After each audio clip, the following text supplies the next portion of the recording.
19 नवंबर 2023 2023 world cup final का इतना सा थोड़ा सा घाव अगर कोई चीज भर सकी है तो वो है इंडिया की 2024 T20 वर्ल्ड कप में विक्ट्री, जो हम जस्सी भाई के बदौलत जीते थे। अभी हम लोग फिर निराश है क्योंकि इंडिया बॉर्डर गावस्कर ट्रॉफी में अच्छा नहीं कर पाई। अब ये सब का थोड़ा सा घाव अगर कोशिश कर सकता है कोई चीज भरने की तो वो है भारत की 2025 चैंपियंस ट्रॉफी में विक्ट्री। वैसे तो अब तक स्क्वाड आ जाना चाहिए था, बट पता नहीं क्यों डिले कर दिए।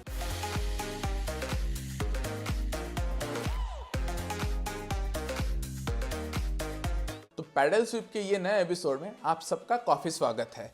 आज हम इंडिया का probable squad for champions trophy 2025 discuss करेंगे।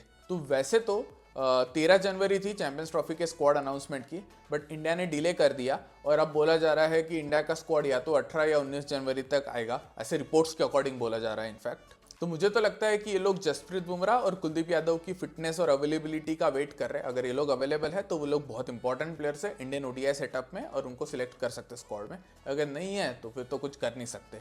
तो हम लोग जो ये स्क्वाड बनाएंगे उसमें अज्यूम करेंगे कि बुमराह और कुलदीप अवेलेबल है, और बाद में पूरा स्क्वाड बनाने का मैं उनके अल्टरनेटिव्स भी दे दूंगा कि बाई चांस वो लोग अनअवेलेबल है तो हमने किसको खिलाना चाहिए। तो मेरा स्क्वाड बनाने का तरीका फिक्स्ड रहता है। मैं पहले प्लेइंग 11 बनाता हूँ, उसके बाद उनके बैकअप्स लेता हूँ 4, और प्लेइंग 11 बनाने का भी मेरा तरीका काफी स्ट्रेट फॉरवर्ड है। मैं पहले ओपनर्स लेता हूँ और फिर नीचे तक जाता हूँ, नंबर 3 से लेके 11 तक।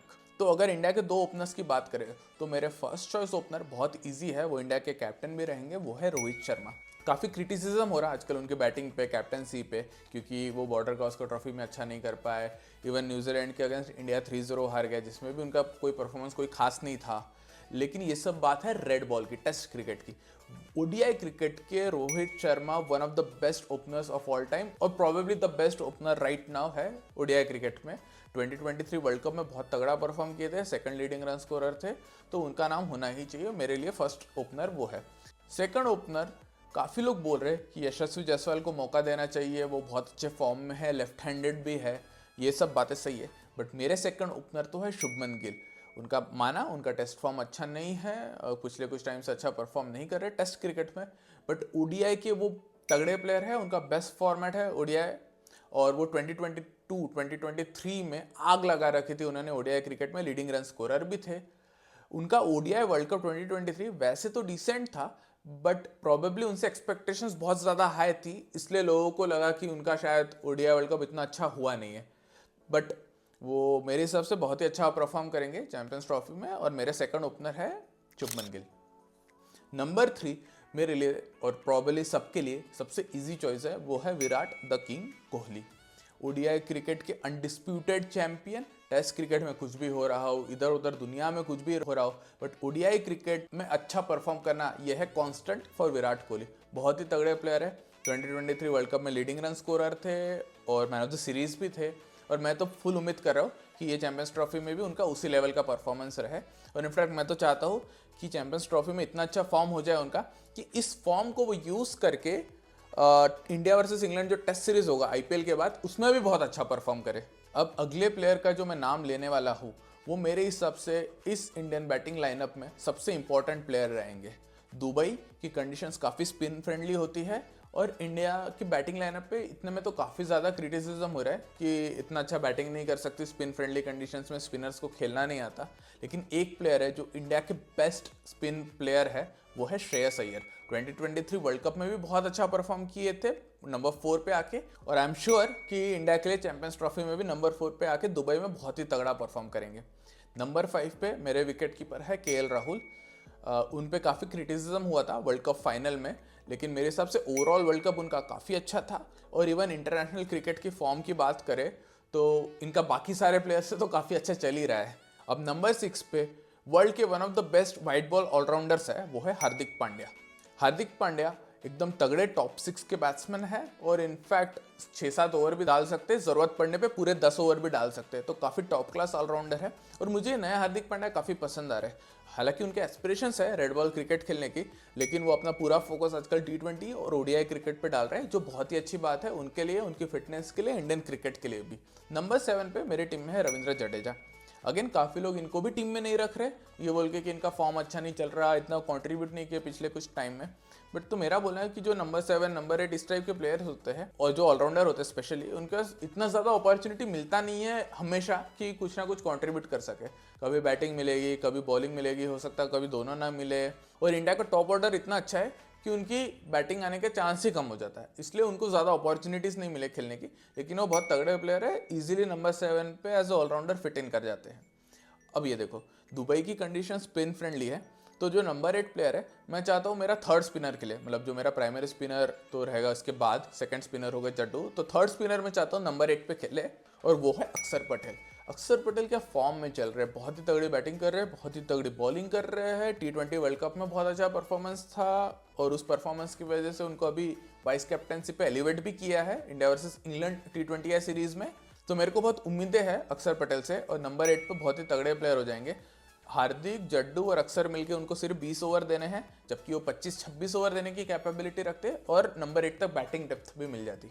इसके बाद मेरे primary spinner obviously Kuldeep Yadav, current world cricket में, ओडीआई क्रिकेट में one of the best spinners है, अलॉन्ग विथ रशीद खान।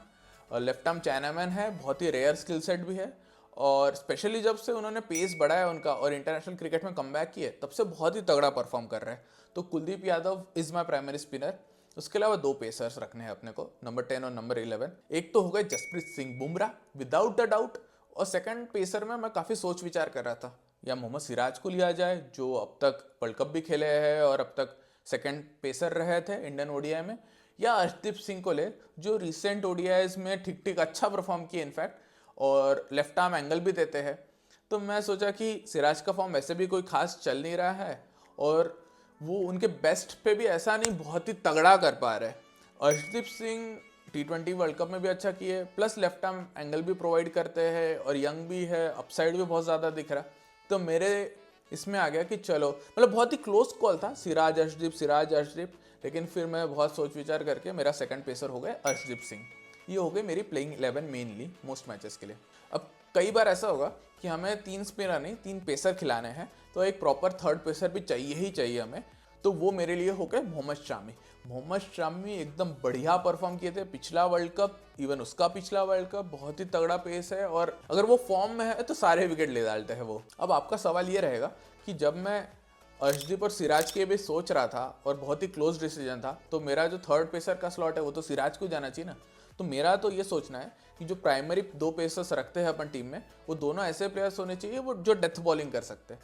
तो बुमराह, अर्शदीप और सिराज ऐसे प्लेयर्स लगते हैं मुझे जो अच्छी डेथ बॉलिंग कर सकते हैं। शामी मेरे हिसाब से ऐसे प्रॉपर डेथ बॉलर नहीं है, तो इसलिए मैं उनको पहले दो पेसर के लिए कंसिडर नहीं कर सकता था। लेकिन जो थर्ड पेसर का स्लॉट होता है जिसमें मिडल ओवर्स में बॉलिंग करनी होती है, वहाँ पे शामी जैसा प्लेयर बहुत ज़्यादा इंपॉर्टेंट हो जाता है, और वो वहाँ पे प्रूव भी किया कि बहुत अच्छा करते हैं। इसलिए मेरे थर्ड पेसर है मोहम्मद शामी। अब एक बैकअप विकेट कीपर तो ऑब्वियसली चाहिए ही। 3 ऑप्शन है, ईशान किशन, संजू सैमसन और ऋषभ पंत। तो ईशान किशन तो कोई स्कीम ऑफ थिंग्स में नहीं है, माना 2023 वर्ल्ड कप में खेले थे, डिसेंट भी था, जितने मौके मिले ओके ही खेले थे, लेकिन अभी पूरी तरह साइडलाइन हो चुके हैं, उनके पास कॉन्ट्रैक्ट भी नहीं है, तो उनका स्कीम ऑफ थिंग्स में नहीं है।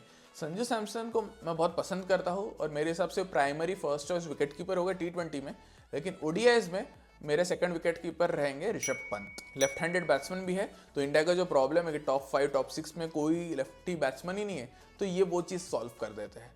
अब ये देखो, दुबई की कंडीशन स्पिन फ्रेंडली है, जैसे कि मैं बार बार बता चुका हूँ, तो मैं चाहता हूँ एक फोर्थ स्पिनर भी रहे टीम में, और लकीली मैं जिस प्लेयर का नाम लेने वाला हूँ वो बैटिंग भी कर सकते हैं, तो वो ऑलराउंडर का भी बैकअप हो जाता है। तो वो हो गए वाशिंगटन सुंदर। वाशिंगटन सुंदर का बहुत ही हाई पोटेंशियल है, स्पेशली बहुत तगड़े बैट्समैन बन सकते हैं वो, चाहे तो डिफेंसिव एबिलिटी भी इतनी है कि टॉप ऑर्डर में आके बैटिंग कर सकते हैं, और स्पिन फ्रेंडली कंडीशंस में बहुत अच्छी बॉलिंग भी कर सकते हैं, ऑफ स्पिनिंग एबिलिटी देते हैं, जो अपने जो प्लेइंग 11 के तीनों स्पिनर है उनमें से कोई ऑफ स्पिनर नहीं है। अब 15th प्लेयर के लिए मैं थोड़ा सोच रहा था, तो मेरे पास 4 ऑप्शंस है। या तो हम एक बैकअप ओपनर रख ले, तो वो हो सकते हैं यशस्वी जायसवाल या ऋतुराज गायकवाड़। अब तक तो ऋतुराज गायकवाड़ खेलते आए ओडीआईज में एज ओपनर, बैकअप ओपनर, लेकिन यशस्वी जायसवाल का माहौल चल रहा है, बहुत अच्छे फॉर्म में भी है, लेफ्ट हैंडेड बैट्समैन भी है, और सबको पसंद भी है। तो मुझे लगता है यशस्वी जायसवाल रहेंगे अगर बैकअप ओपनर सिलेक्ट करना है 15th प्लेयर। तो उसके बाद ऑप्शन है या तो हार्दिक पांड्या का लाइक फॉर लाइक रिप्लेसमेंट है, वो है नीतीश कुमार रेड्डी, या फिर थर्ड ऑप्शन है कि जो शार्दुल वाला रोल कर सके, कि मान लो हमें 3 पेसर भी खिलाने हैं, कुलदीप भी खिलाना है, और बैटिंग डेप्थ भी कॉम्प्रोमाइज़ नहीं करनी, तो ऐसा प्लेयर चाहिए जो थोड़ी सी बैटिंग कर सके और 8-9 ओवर डाल सके। तो वो हो गए हर्षित राणा, ये एक ऑप्शन हो गया। और लास्ट ऑप्शन है कि एक हम एडिशनल पेसर ही ले जाए, तो वो हो गए मोहम्मद सिराज। अब अगर सोचा जाए तो बैकअप ओपनर के लिए हम ऋषभ पंत को यूज़ कर सकते हैं। मेरे हिसाब से तो ऋषभ पंत टॉप ऑर्डर में बहुत अच्छा परफॉर्म कर सकते हैं और ओपनर उनकी ज़्यादा वैल्यू निकल सकती। तो बैकअप ओपनर है अपने पास, तो भले ही यशस्वी जायसवाल प्रॉब्ली ये सारे ऑप्शंस में बेस्ट प्लेयर है, लेकिन बिकॉज ऑफ टीम कॉम्बिनेशन और ये सब की वजह से मैं उन्हें स्क्वाड में नहीं डाल पाऊंगा। अब नीतीश कुमार रेड्डी की अगर बात करें तो उनका बॉलिंग एबिलिटी हार्दिक के लेवल का है क्या, ये मैं इतना श्योर नहीं हूँ। मतलब मुझे नहीं पता वो 6-7 ओवर ज़रूरत पड़ी तो 10 ओवर डाल पाएंगे कि नहीं अच्छे से। तो नीतीश कुमार रेड्डी को भी थोड़ा साइड कर देते अभी। फिर अगर पेसर ही लेना है, दो ऑप्शन है, हर्षित राणा या मोहम्मद सिराज, तो मैं तो बोल रहा हूँ एक बैटिंग एबिलिटी वाला ही पेसर रख लो कि नंबर 8 पे थोड़ा बैटिंग ज़रूरत पड़े तो कोई कर सके। तो इसलिए मेरा नंबर 15th प्लेयर रहेंगे हर्षित राणा। ये हो गया अपना प्राइमरी स्क्वाड। अब हम रिजर्व प्लेयर्स की बात कर लेते हैं। तो मेरे फर्स्ट रिजर्व प्लेयर तो है यशस्वी जायसवाल, जिनको मैं स्क्वाड में भी डालना ही चाह रहा था, बट बिकॉज 4 ही स्पॉट होते हैं मैं डाल नहीं पाया। सेकंड रिजर्व हो गए, एक बैकअप विकेट कीपर तो होना ही चाहिए, इसलिए मेरे रिजर्व विकेट कीपर हो गए संजू सैमसन। फिर नीतीश कुमार रेड्डी को भी मैं एज रिजर्व रखना चाह रहा हूँ। फिर मोहम्मद सिराज एक पेस बॉलिंग रिजर्व हो गए, और अगर चाहे तो इंडिया एक स्पिन बॉलिंग रिजर्व भी रख सकती। तो दो ऑप्शन है, रवि बिश्नोई या वरुण चक्रवर्ती। मुझे रवि बिश्नोई बहुत पसंद है, लेकिन मुझे लगता है वो हल्के से डिफेंसिव बॉलर है, तो ये स्किल बहुत ज़्यादा इंपॉर्टेंट है T20 क्रिकेट में।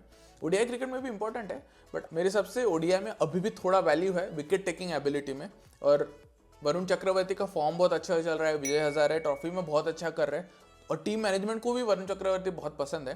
तो मेरे हिसाब से अगर बैकअप स्पिन रिजर्व चाहिए तो वो हो जाएंगे वरुण चक्रवर्ती। तो यहाँ पे अपन ने 15 नाम ले लिए स्क्वाड के, 5 रिजर्व ले लिए। अब एक अनफॉर्चुनेट सिचुएशन पे भी डिस्कस कर लेते हैं कि बाई चांस अगर जसप्रीत बुमराह अनअवेलेबल रहे तो सीधा सीधा आ जाएंगे मोहम्मद सिराज स्क्वाड में, और अगर कुलदीप अनअवेलेबल है तो वरुण चक्रवर्ती आ जाएंगे स्क्वाड में। ये थी मेरी स्क्वाड। आप बताइए आपकी स्क्वाड क्या होगी, इसमें कोई चेंजेस करना चाहोगे या नहीं करना चाहोगे। बाकी वीडियो पसंद आए तो प्लीज़ वीडियो को लाइक कीजिए, चैनल को सब्सक्राइब कीजिए, नोटिफिकेशन की घंटी बजा दीजिए, और फिर जल्द ही मिलेंगे हम लोग।